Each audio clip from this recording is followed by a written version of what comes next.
my journal entry for the week of uh,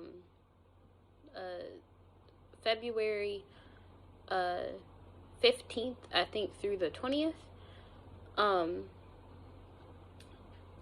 Me and my supervisor, we watched the video titled Inmates Discuss the Impact of Music Therapy.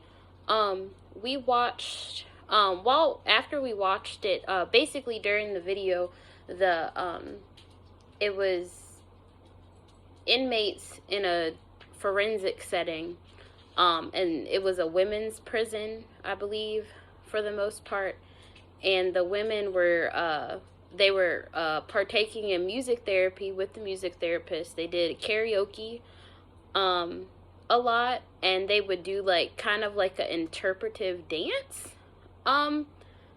that went along with like some of the karaoke that they had done.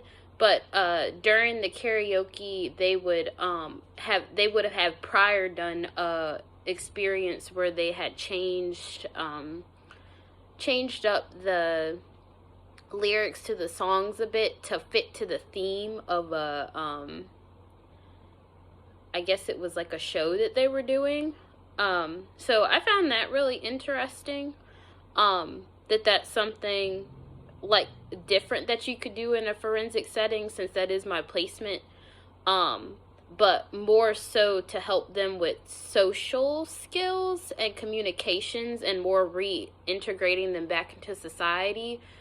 So to say, a forensic setting rather than a forensic setting where I am, where they're getting treated for mental illness, and a lot of the goals are finding coping mechanisms and things like that. So that was interesting. And then I did ask a question for my supervisor, and we were both kind of unsure about what this could be.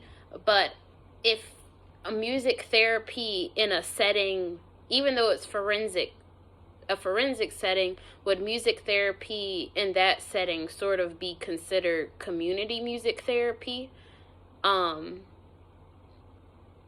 at what point does something become community music therapy?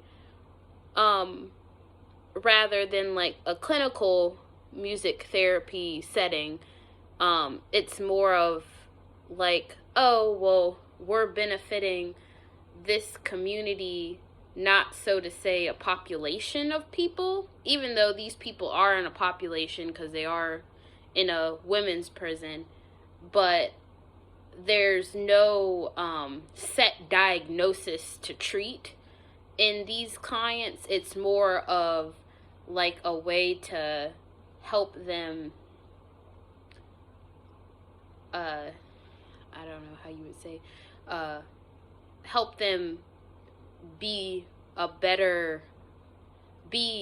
them be more active and help them be better citizens in the community, rather than they've been diagnosed with schizophrenia, or they've been diagnosed with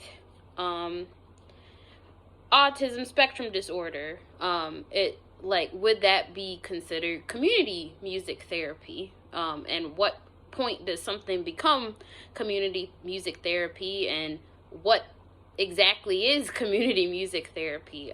So that was a discussion that we had, really. And then, so yeah, that was kind of like the big question this week, was what is community music therapy? And then just observing a different type of forensic setting. So yeah, thank you.